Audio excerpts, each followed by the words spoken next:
Good morning, everyone. This is Roman with Holistic Dog Training, and today we're going to talk about, does a dog's breed really affect their behavior?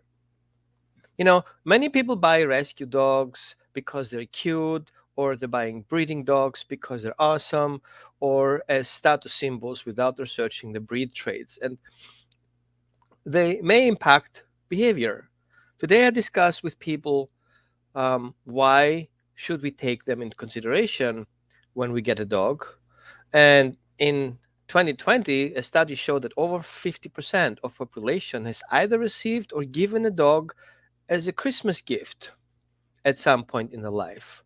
There is usually a big influx of dogs going to shelters and rescues right after the first year because of this. Um, if you plan on gifting a dog to someone this year, please consider adding one of my training packages to that gift. I'm going to share a link below. And it could keep a dog away from the shelter, and the dog may stay forever in this house. Hi there. How you guys doing? So, I'm cold and I'm here in Eugene. Where are you guys watching from? Are you guys behind the stove somewhere? Yeah, I would love to hear from you guys. Like, where you guys sitting at? You can also share a little bit about your dog. Now, don't take me wrong. Um, I understand we love dogs and we want dogs to be part of the family. And when we consider a dog, then we go with our favorites. What exactly are we looking at?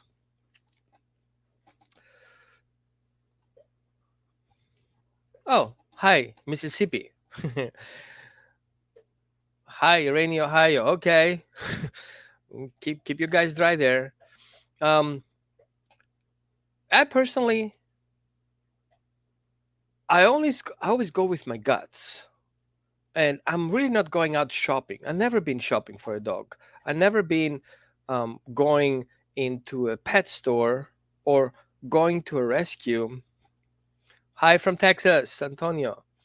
Um, and or call the rescue. Says, I want a dog. It usually came to me in one way or the other, and I know you guys um, did likely the same thing.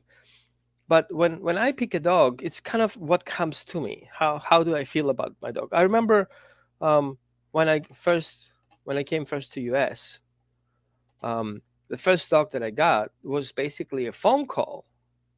Like, hey Roman, we have a dog in rescue and he's on the euthanasia list, and he has 1 hour time.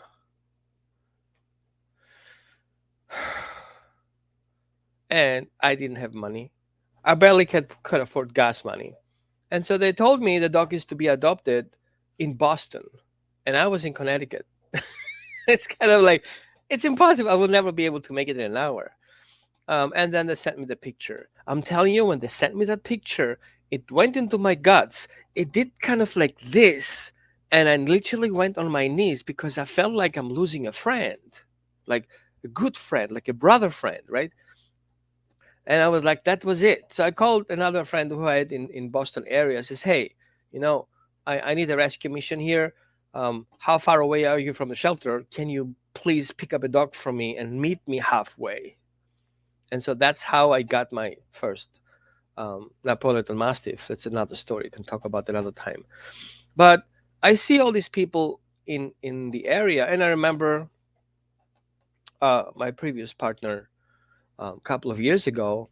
She gifted me a cane corso, and it kind of bothered me because I was kind of pushed a dog that I wasn't ready. I didn't want another dog. I had enough. I had so many dogs in from working with rescues, and I had foster and trainers, and I was just like over my head with things. And then I got another dog, and I was like, great.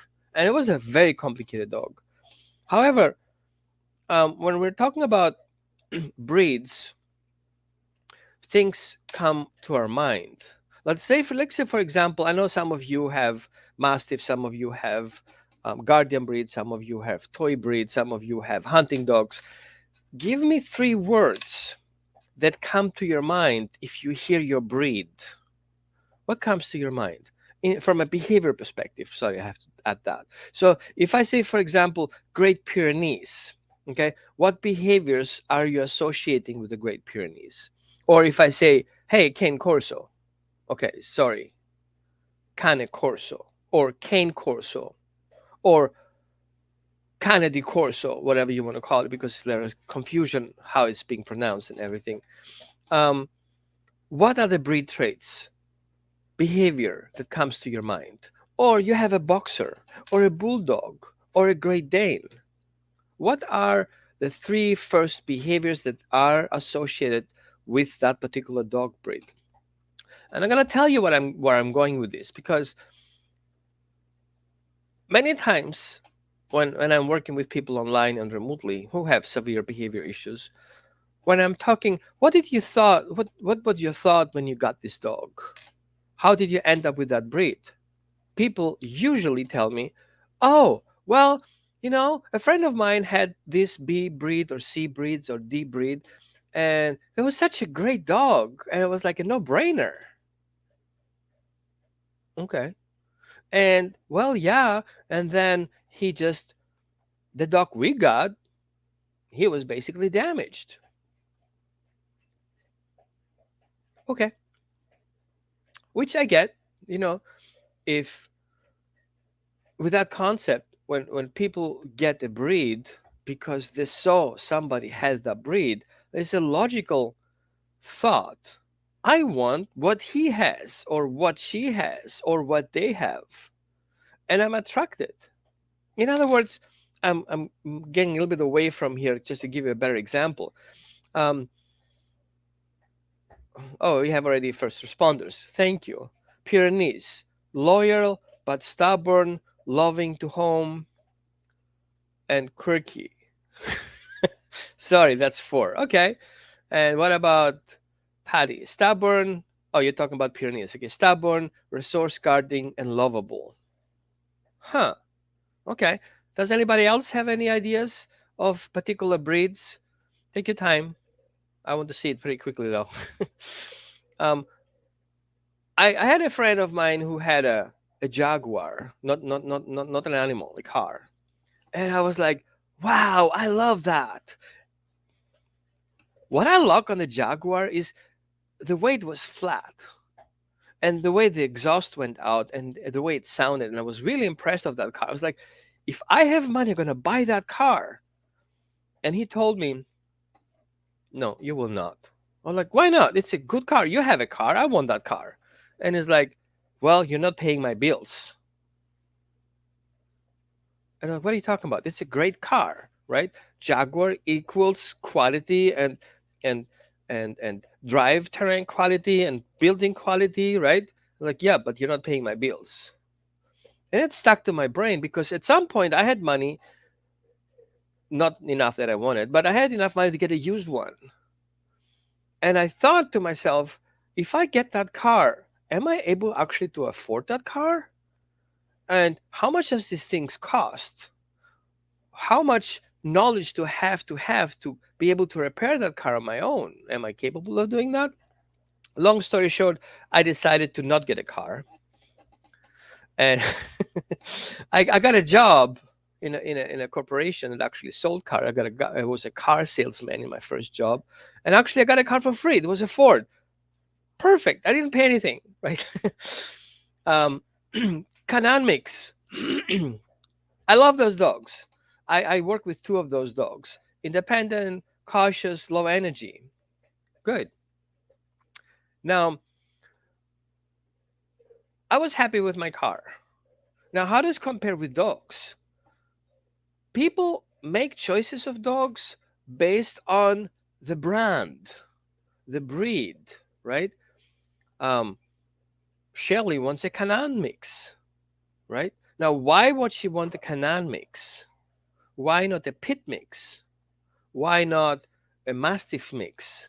Why not a hound mix? What does the mix mean to us? And Patty, how did you end up with Pyrenees? If you know they're stubborn and they do resource guarding, you actually put yourself in a danger, right? And Kelly, didn't you know that Pyrenees are stubborn and resource guarding? Why did you got one? right? Now, we see suddenly that everybody has his own perception. Sorry, I had to share that. And everybody has a mindset of what a breed should do and what it is for. So if you look further down in the history of breeding, we see basically we have two basic breeds, like foundations. The one is a dog who easily leaves a person and goes and hunts and then comes back again. And then we have the other breeds that are remaining close to the person and protect the person no matter what. See yourself 50,000 years earlier with your family, you know, being close to a fireplace and having those dogs around you. You have two dogs, one to help you hunt and the other one help you protect. And then over these thousands of years, those breeds have evolved. You know how that goes. That one with the other one did the mating thing. But you know what? All those dogs eventually looked pretty much the same from the outlook. What made them different was the way they behaved around people and around animals. And then we wanted more of that. We kept that dog close to us. We made sure we provide that dog what he needs to stay with us because we benefit of that. Now, as the time goes by, people go places, right? Go to the next nearby other person, go closer to the village. They see this guy have a dog and they're mating with their dogs. And then they want also that safety and that hunting skill. And voila, the first gift happened. Hey, friend from the neighborhood, I have a puppy. I give you a puppy, you give me something of your fruits that you're having in your garden. And then we have exchange. So basically, we give a person that we appreciate a dog and hoping that that dog will exactly do the same thing he did back then. So the idea of getting a dog because of what they do is always in our back mind, right? And for you, people, men who have a specific preference of people with certain color, certain hair color, certain stance, right? Certain outlook, and then you ladies who look from your partner with a certain way of behaving around you. Well, it's straightforward. You have to check the breed, right? You know what you get if you know the breed. So if you have, let's say, um, a person whose parents, see me, is Austrian and Greek, you should theoretically come to the conclusion that wait, what am I? What are my breed traits? But my father is from Austria and my mother is from Greece. What are my breed traits? And come on, don't tell me you don't know. You're a human. How many people do you know? You should know by now what my breed trait is. And you're like, come on, you're kidding me, right? That does define you who you are. Does my breed define me who I am? Like I'm Austrian and my mother is Greek, my father is Austrian, I'm Greek, or am I Austrian? What am I? What are my behavior traits? And you're like, sure, let me explain to you. Now, I would like you to explain to me how do you get the breed without taking into consideration the dog's behavior traits? Or there are also spiritual traits. We're going to talk about that another time. What do you think? Is that something you would consider? Are you having a Pyrenees and you're treating your dog like a Pyrenees because he's a Pyrenees? Or are you treating your dog like a Pyrenees because he's white? No, I'm not talking about people of color, right? I'm talking about dogs who are white and people call them Pyrenees because they're white. Okay? Or people call dogs who look like a shepherd wolf hybrids mix. Nobody had done a test, but we just threw it out there because it kind of fancy. And I know people who will go through and they insist Okay, you got me here, Kelly. And they insist their dog is a Mastiff mix. And I wonder to myself, well, me personally, I see here a dachshund with a dark muzzle. Because he has a dark muzzle, it doesn't make him a Mastiff just because he's a little bit chubby, right? And then I see people who have a bulldog and they insist that their dog is a pit. Like, don't you see that characteristic? But what the reality is here is no matter what the breed is, what we look for is the breed temperament traits. And see the temperament traits as a sliding scale, like more to the right, more to the left. It's not good and bad, it's a sliding scale into more of this or more of that. Have you known that? Do you know that we calculate basically 10 temperament traits? So when we talk, if we would ever have a training session and we talk about stuff in your folder, in your program folder, you will find the document is called the 10 temperament traits of dogs. Because the first session I'm going to do is I want you to understand your dog. And this, I really don't care about the breed. I want to understand your dog. What is your dog activity level? What is your dog destructibility? Okay. What is your dog intensity? What is your dog regularity? What is your dog sensory threshold? What is your dog approach and withdraw? What is your dog's adaptability? What is your dog persistence? Pyrenees guys. What is your dog's mood? What is your dog's emotional sensitivity? Right? Now, we're talking different language here. So even though you treat your dogs like family, you need to understand your family. You need to understand that stubbornness is not really stubbornness. What is it in of those who I just told you?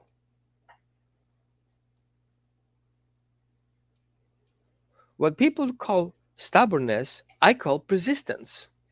And imagine persistent in an object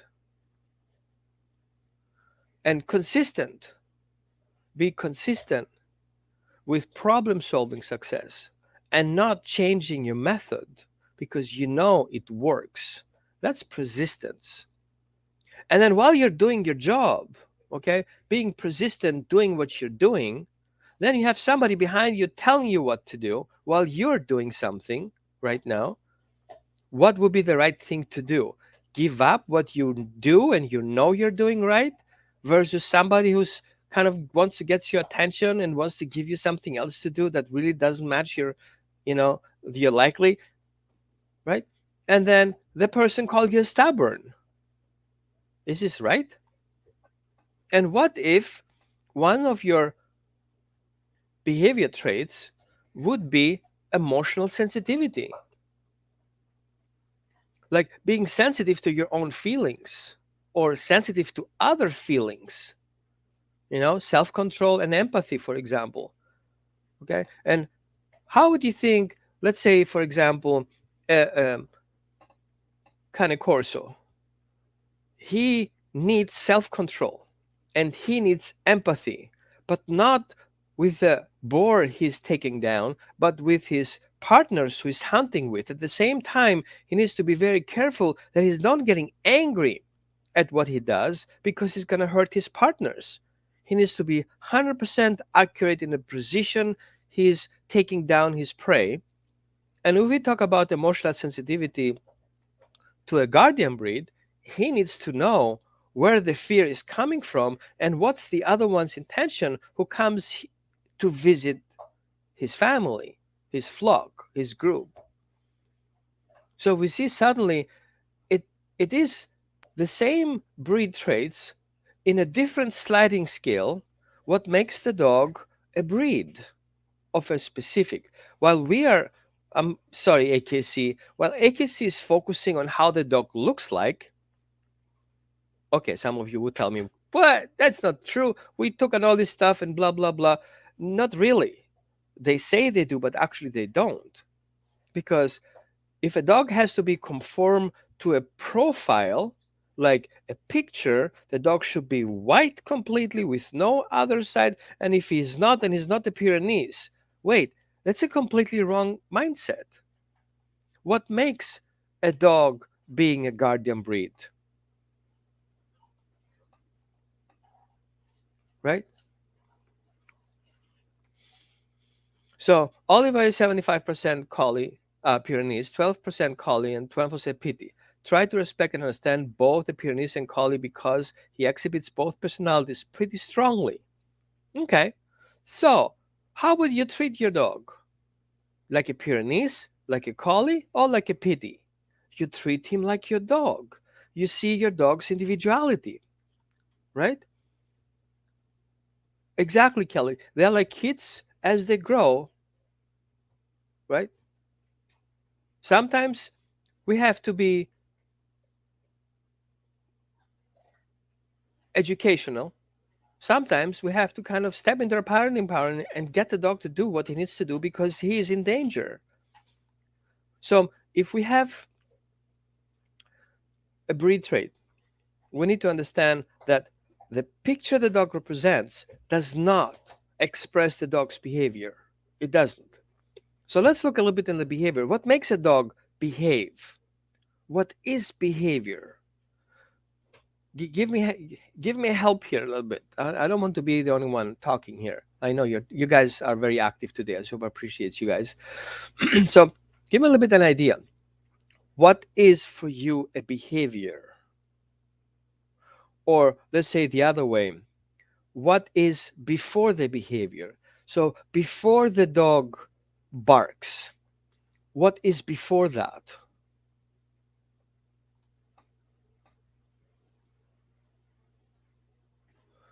Exactly, Shelley, right? People, we're going to talk about that, why people get breeds. That's a whole chapter. We're going to spend a little bit of time at the end about keep that question. I like that question. I have a Chinese crested powder puff, intelligent, loving, and active. Exactly. Bonnie, spot on. Now, I know many people that the dog is misbehaving. They are trying to change it.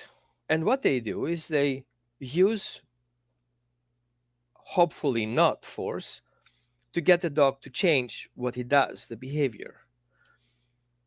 So let's say the dog is barking at the window like crazy, those nuts people dogs who always break down the window. His activity level is high, right? His distractibility is zero. He cannot be distracted.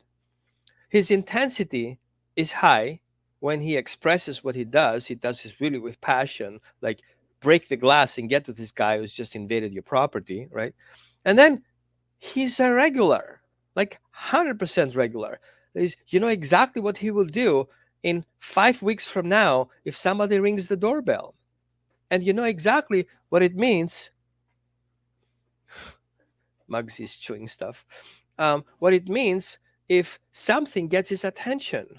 Like the tiny little flea fart will get your dog up and running. And once the dog is into that situation, how is his withdrawal of that situation? How easily is he able to walk away from there? And then how is he be able to be adaptable in this new situation, figuring out what he thought is an intruder is actually one of his own people, beside the persistence and the mood and the emotional sensitivity?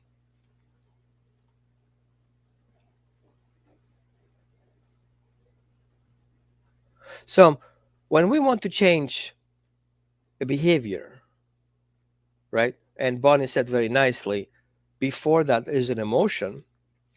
What brings the dog to that emotion? What makes the emotion be activated? It is a thought. And where does the thought come from? Let's say, for example, you're from India, and I tell you, let's go have dinner. I'll pay. And I know a very great restaurant that actually makes perfect beefsteaks. What would this person think of me? Wait, you're eating beef? Wow.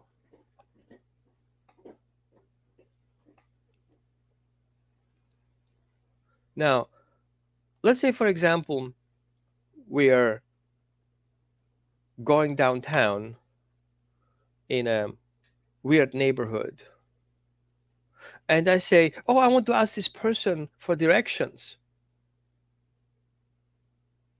Some people says, "I wouldn't ask this person. It's not a good neighborhood." As you grow up in an environment, it affects the way you make choices. It is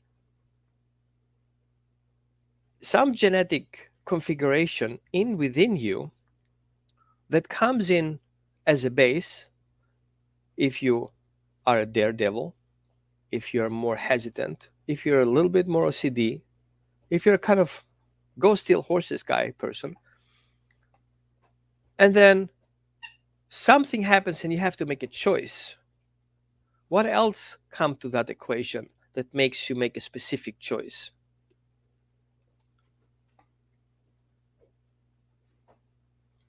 The most important part is recognizing all the environmental factors that affect me to make a choice, that I am bred to make choices. Like, for example, let's say, for example, we have a cattle dog, right? His job is to be extremely persistent and stick to his plan and eventually use violence to get the job done. At the same time, I want him to be with my child and not challenge my child at any cost to do what he wants to do. What do I need here? I need the environmental factors to be in alignment. I need my dog to be healthy. I need my dog to be educated. I need my dog to be um, conform. There are so many environmental factors, including temperature and sex and the way he plays the social skills. All these things do matter. So it's important to me if I ask my friend, should I or should I not do things, being aware where he's coming from, what is his background, right? And then that makes me understand why he gives me that suggestion. If a person has been bitten by a dog and I ask him, what kind of animal should I, get for my house? Of course, he would tell me not to get a dog because dogs are dangerous. So there is a bias into it. So if I have a breed, there is a kind of a genetic bias into it that comes in from generations. Like a guardian breed, if he smells a poop of a bear, he will go nuts, right? Or if I have a, let's call it a terrier, if he only sees something small moving, he assumes it is something he has to take down,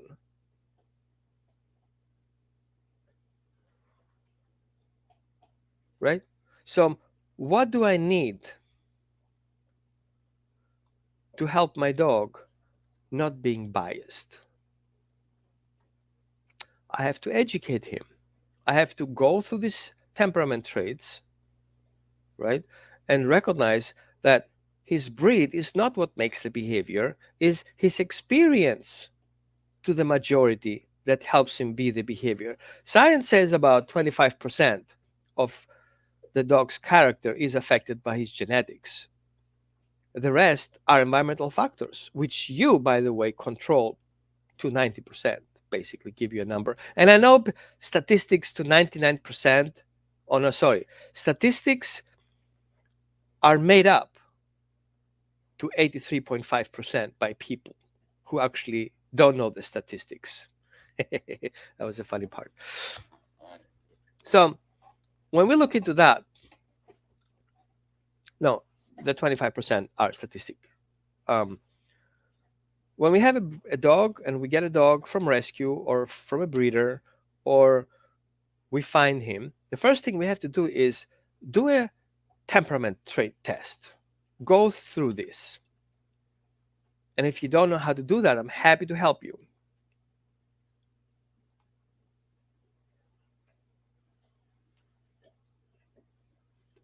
Right? Good point. So, what you want to do is you want to make a list of temperament traits. Now, grab your paper and write down. Number one, activity level. You got it? Number two, distractibility. Okay, that's the degree of concentration and focus displayed when a dog is not particularly interested in any activity. In an activity. The third one is the intensity. It's the energy level of the response, whether positive or negative, okay, to a situation. Then we have regularity. That's number four. So this trait refers to predictability of biological functions, like appetite and sleep, for example. And then we have five, the sensory threshold, how sensitive a dog is to physical stimuli. I would add also emotional stimuli. Six, approach and withdraw. The dog's characteristic response to a new situation, strangers. Adaptability is number seven, how easily the dog adapts to transitions and changes, right? Like you're coming in with the Christmas gifts, putting them under the Christmas tree. You know how did that go with the Christmas tree in your house? And then you add no boxes to the top of it, and your dog is basically lashing out and kills all the boxes, right? And then the persistence and the mood. And 10, the emotional sensitivity. So all these 10 things, you want to make a list and kind of describe your dog. Please don't use stubborn. You know better now, right? And then, based on that profile, and let me know if you need help because we can actually do a session around that and define exactly what it is. And then, based on that, we see what the dog needs help with in order to fit in your family. Because if we can affect the way the dog see his environment based on his breed traits and temperament traits, then we can help him get more educated to be or to have alternative options to deal with things that are triggering him. Like if your dog needs to go to the bathroom, for example, or if your dog needs to eat, or if your dog needs to sleep. If you would never train your dog, what he will do, he would just pee in a corner, right? Or pee on your bed, or pee on your couch, or pee on your sofa, or whatever. Now, because he's irregular, you can help your dog move this regularity of regularly peeing in your bathroom or in your carpet or in your garage to have him regularly being outside. So you can affect your dog by helping him change his mindset, the way he thinks about things, the way he thinks about you. Because no matter what you want to do with your dog, no matter how many dogs you have in your house, and as Kelly says, Pyrenees have two different personalities when they're bonded. How do we help them navigate through those breed traits? How can we improve them and bring them to our advantage instead of our problems? Let's say, for example, again, when we talk about regularity, how about we implement a doorbell? Ringle, ringle, right? Your jingle bell at the door hang, and teaching the dog that, hey, if you move that, the door will open and we go outside. And I regularly will pay you. So if that dog is so into regularity to the point of OCD, he will point to you out, hey, you did not take me for a walk today. And I'm gonna make your life hell. And I'm gonna chew everything up so you get super pissed so I can get negative attention. So finally you wake up and you take me out for a call or a walk. So you see, if you are aware of your traits, and then you pay attention to your dog traits, and then you see if you want to pick a dog, what kind of dog are you looking at? that would be a good match. Like, you know, I don't know how many of you have been on a dating site. Yes, I have done it in the past, right? I just wanted to see what people look for, right?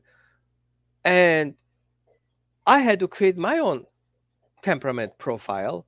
I didn't want to pretend somebody I'm not to be, but I had really hard time assessing myself. Who am I? What do I do? And I noticed something that actually I didn't have. I wasn't a regular person, okay?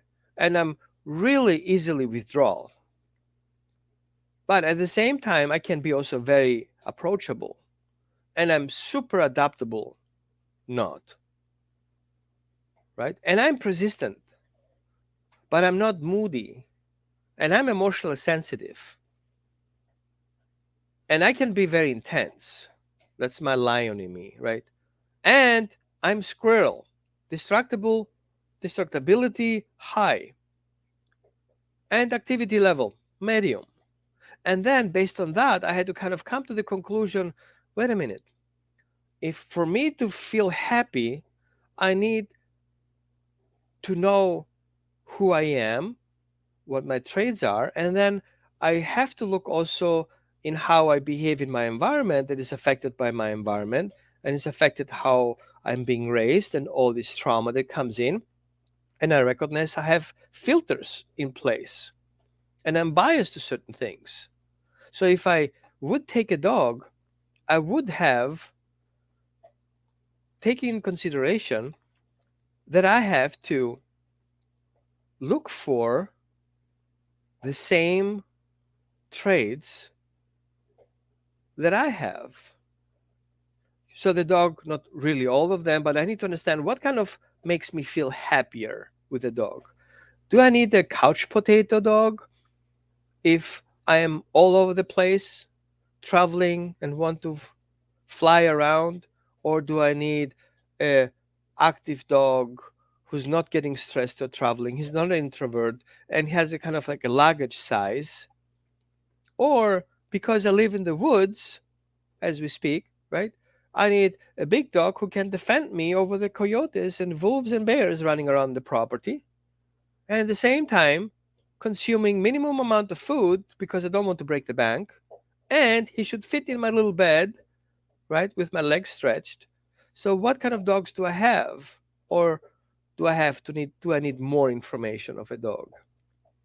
So if you would go to a shelter now that we already discussed a couple of things, what would you look for in a dog? Let's say today, day one in your life, you first time in your life you want to decide to get a dog for you or somebody who you love. What would you look into consideration? Like what would you look for into a dog? What kind of dog would you like to have? Not breed, traits. And then once we have the trait set, what would you look for in a dog that would be kind of a flag? Because I know people would just go in there and because of that list, I would like, okay, now we have the list and they fall exactly the same trap. Because again, we said this is at 25% of the dog's behavior. The rest are environmental factors. I would ask questions, what's his dog history? So um, if you would have, for example, a consultation for your dog who is aggressive and he actually killed one of your dogs in the past, and you want to know, man, hey, what's wrong with my dog? I was sure that this particular breed is not killing other dogs. And then we're going to go through other factors. Like the first factor I will check in, what is your dog eating? What's your dog's health? What is your dog's health history? What is your dog nutritional history? What is your dog behavior history? What is your dog adoption history? So I'm looking in the past. I'm looking to find all the information ever you available so we can understand all those breed traits. Are they real or are they forced onto the dog? So the reason why the dog is so moody could be eventually that he has a medical history. and he has a thyroid problem. While Moody is part of him, that medical disadvantage will make it to an excess. What if the dog is basically deaf? And what you call stubborn, I call deafness. He doesn't hear you. What if the dog has been attacked by another dog in the past, and the reason why he's being so reactive is not because he is a Pyrenees, it's because he's scared to be killed again. And the reason why your dog is resource guarding is not because he is a guardian breed, it's because he has a digestive issue. Or as a puppy, very early puppy, he'd been basically starved and had to fight for his breakfast and his lunch, if he had any, to survive with the other 30 hungry dogs in the area. And whoever is harder on his ball is better, gets more food. Does it make sense? So that are the 75% that you have to look for. So if you go to a shelter and you get a dog, and of course I would definitely will have my heart making a 51% decision versus my logic, because if I would go the other way around, I would never adopt a dog. But my heart tells me you need to get that guy. And as soon as your heart says the word yes, that's the right guy, then switch back to logic. Okay, let's look at the serious things. I have these three options: this dog, and this dog. And my family wants a dog, and my kids are breaking my fence and they want definitely a dog. And they're like, oh my God, he's so cute. Then I have to think to myself, wait a minute, will these kids tomorrow be able to work with that dog? Will these kids tomorrow able to bring friends over? And if I want that with that particular dog, what is my work that I have to put ahead for that dog to be capable of handling those situations? So if I don't understand my dog's needs, right? The hierarchy of needs. I'm going to share the link for you guys. Um, and not understand exactly what's going on with my dog, I will never be able to be preparing my dog, right? And my dog will never be safe. And then I have to spend money on other people to train my dog because I don't have time for it. And of course, my kids don't care about that because all they want is a puppy. They want a forever puppy. They want a forever puppy to have their friends coming over and play with their puppies because it's a social development period where kids want to be special and different. And so that puppy will help them. But what about tomorrow if they have to go to college? And that dog is a senior and this is a bonded dog with your child. What happens next? If you tell your child, hey, honey, your dog needs to go to the bathroom, and like, Mom, I'm working for my exams, you go. Right? So these things are important. So if you ever come to that conclusion that you need a dog and you want to talk about it and find a good dog for you and your family, we need to do a family systemic evaluation. See what's going on in your family. Right? And then based on that, then we'll make a choice and see what's a good breed to look into. And then once you choose that breed, what details are you looking for? And once you have those details, once you get the dog, how do you get to that goal? How do you reach your dog's maximum potential? Not because of your limitations, it's because of his potential or her potential. So if you need to get to that potential, you need the breed traits, and then you need the history, and then you need to put the work into it. Because at the end result,